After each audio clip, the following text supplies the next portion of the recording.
अगर पीर है तो उससे मुरीद होना जायज नहीं, और जब जायज नहीं तो मुरीद हो गए तो ये ढकोसला है। ना वो पीर है ना तुम मुरीद हो। पीर तो वो है जो मुत्तकी परहेज़गार। अब आइए जरा ज़हन और फिक्र को हाजिर कीजिए। आज हालात इतने अबतर हो चुके हैं, जरा देहात का जायजा लीजिए, बाद शहरों का जायजा लीजिए, बाद इलाकों का जायजा लीजिए। आज लोगों को धोखा देने वालों की कमी नहीं है। बहुत सारे लोग हैं इस शक्ल में भी आकर के धोखा दे रहे हैं, कुछ तस्वीर लेकर के धोखा दे रहे हैं, कुछ निशाने सजदा बना करके धोखा दे रहे हैं, कुछ 4-5 किस्म की अंगूठियां पहनकर धोखा दे रहे हैं, कुछ लोग टेढ़ा मेढ़ा लेकर के धोखा दे रहे हैं, कुछ लोग जुल्फे बंगाल और गेसू दराज सजा करके धोखा दे रहे हैं, कुछ लोग काजल और सुरमा से भी धोखा दे रहे हैं। अलग अलग धोखा देने वाले हैं। कुछ लोग हैं जो खुर कागज पर पीला पीला रंग से कलम चला करके धोखा दे रहे हैं, और कुछ बेवकूफ भी बन रहे हैं। आज गांव देहात बहुत से ऐसे लोग आते हैं कि हफ्ता भर उसमें रहते हैं और रूहानी एक्सरा करते हैं। मैंने तहकीक किया, पता लगाया ये रूहानी एक्सरा क्या है, तो ऐसी से एक कागज निकालते, मौलाना सुनो, एक कागज निकालते हैं और फर्जी तौर पर ऐसे पीठ पे घुमाते हैं, उसी कागज को पीठ पे घुमाते हैं, फिर कहते हैं बाल्टी पानी लाओ। पानी लाए और कहा इसी के अंदर ये कागज डाल दो, कागज डाल देते हैं, फिर कहते हैं वो निकाले तो उसमें बारीक रेशे नजर आते हैं। अब उसको ऐसे देख करके कहते अच्छा तुम्हारे भकहली में जादू किया गया है, तुम्हारे पुष्ट में जादू किया गया है, तुम्हारे पेट में जादू किया गया, चुभन है ना। अरे बस हजरत बस कीजिए, यही तो बात है कि यही चुभन होती है। पकड़ तो लिया आपने, ये रूहानी एक्सरा का नाम लिया। मैंने जब इसकी तहकीक किया तो पता ये चला ये मक्कार कागज का दिस्ता मंगाता है। असद भाई कागज का दिस्ता मंगाता है और उस कागज को एक साहब सर्फ बाल्टी में घोल करके उसके फेने को, झाग को निकालता है और उसी झाग में उस कागज को डाल देता है। डालने के बाद कागज को निकाल कर धूप में सुखा लेता है। अब वो जो झाग है कागज पे लगा और सूख गया, फिर उसको जब भिगोगे, उसको गीला करोगे तो वही साबुन के झाग नजर आएंगे, लगेगा एक्सरा हो चुका है। ये मक्कार ऐसा कर रहा है। फिर उसके बाद केमिकल वाला बाबा आ गया, नाखून में केमिकल छिपाए रहता है, कहता मिट्टी लेकर के आओ। गीली मिट्टी मंगा लिया, वो भी चिकनी मिट्टी मंगाया और ऐसे हाथ में लेकर के आप आए, अपने हाथ में लेता है और हाथ में लेकर आपने दिया तो मिट्टी गीली थी, तर थी, लेकिन जब उसने लिया और ऐसे घुमाते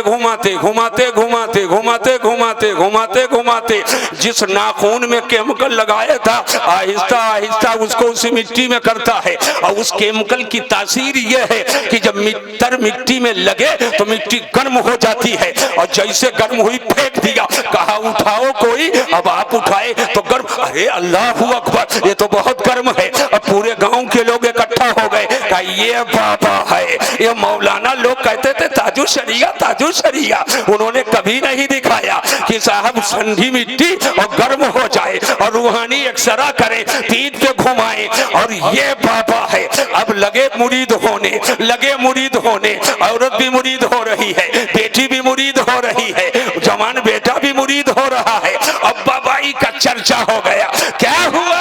कार्य गीली मिट्टी लेकर गया और बिल्कुल हाथ में दिया, ठंडा था और बिल्कुल गर्म हो गया, खुद ही गर्म हो गया है। ये कागज मेरे पीठ पे घुमाया और ये देखो पानी में डाला, मेरे सामने की बात है, और रूहानी एक्सरा करके तैयार कर दिया। और ये इतने भंगराजी हैं कि मर्द तो मर्द हैं, और ये बौड़ही माँ बहन बेटियां जो बैठी हैं ये भी पहुंचे, अरे बाबा मेरा भी एक्सरा कर दो। दस्ते शफकत फेर रहा है, इनकी पीठ पर भी रूहानी एक्सरा कर रहा है। कहां गैरत को नीलाम किया, लेकिन वो एक हफ्ता आबादी में रह जाता है, मस्जिद में किसी ने नहीं देखा है, किसी नेक काम की जगह पर किसी ने नहीं देखा, चलो मस्जिद नहीं आ सका, लेकिन जिस कमरे में रहता है वहां भी जोहर नहीं पढ़ रहा है, असर नहीं पढ़ा, मगरिब नहीं पढ़ा, ऐशा नहीं पढ़ा, फजर का तो पता ही नहीं है। अब अगर कोई आलिम आए और कहे अरे बाबा नमाज तो चाय से ज्यादा केतली गर्म होती है, जिसके घर पे कयाम है वो कहता अरे हजरत की दुआ तो कम लगती है मगर बद्दुआ बहुत लगती है, बद्दुआ बहुत लगती है, मत कुछ बोलिएगा। धांसा रहा है, तो झांसा में ले रहा है, धोखा दे रहा है।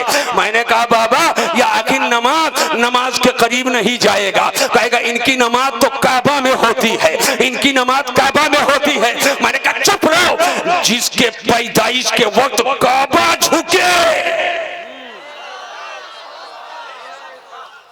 जिसके पैदाइश के वक्त काबा झुके, जिसके सजदे को मेहराबे काबा झुकी, जिसके सजदे को मेहराबे काबा झुकी, उन भवों की लताफत पे लाखों सलाम। तो जो पैदा हो काबा झुककर ताजीम करे उसकी नमाज मस्जिद में हो, क्या कहने, वाह वाह, उसकी नमाज मस्जिद में हो। और ये ढोंढे पुरवा में बैठ कर कहता मेरी नमाज काबा में होती है, ढोंढे पुरमा में बैठ करके कहता है मेरी नमाज काबा में हो रही है।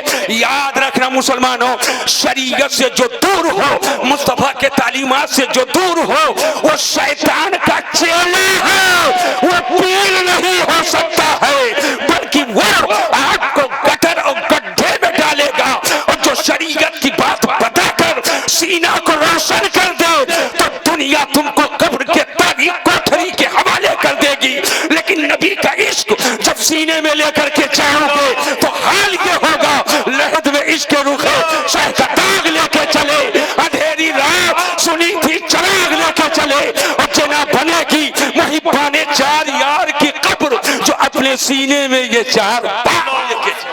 नारे तकबीर, नारे रिसालत, मसलके आला हजरत हुजूर मसीहुल उलमा, माशाअल्लाह, वाह वाह, सुभान अल्लाह। बैठो, थोड़ा कुछ जरूरी बात और बता दूं, बहुत बताऊंगी ना बताऊं? हाथ उठा करके बोलो और जहां नीचे करो। कितने लोग मेरी तकरीर से नाराज हो वो हाथ उठाओ। कल के लिए कुछ नहीं, नौ नकल न सौ उधार, सारा मामला आज इसी वक्त। जिसको जो कुछ पूछना है पूछ ले, वाह वाह, जिसको जो कुछ पूछना है पूछ ले। ना यहाँ लाठी चलेगी ना मार होगी, बस सिर्फ मुस्तफा के करम से समझाया जाएगा, आका के करम से सिर्फ समझाया जाएगा। मौलाना आफाक साहब अब तवज्जो कीजिए, जहन की हाजिरी चाहता हूं। एक बात बताना, किसी औरत के, अजनबी औरत के सर पे हाथ रखना, अजनबी मर्द का, ये जायज है कि ना जायज? हाथ उठाकर बोलो, जोर से बोलो, क्या है? अरे जायज कह रहे हो कि नाजायज कह रहे हो? पूरा मजमा हाथ उठाकर बोले नाजायज। मुफ्ती कब से हो गए?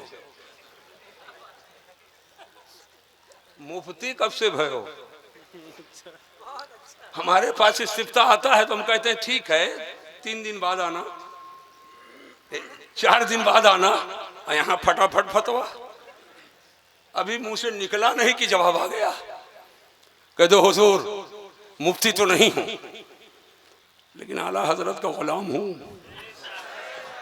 ताजु शरिया का गुलाम हूं। मुफ्ती तो नहीं हूं मगर गुलामे मुफ्ती जरूर हूं। इतना तो जानता ही हूं कि बहन बेटी की इज्जत करनी चाहिए, उनके इज्जत की हिफाजत करनी चाहिए, और दूसरे के कि बीवी के सर पर अजनबी मर्द को हाथ नहीं रखना चाहिए। बात सही है कि नहीं?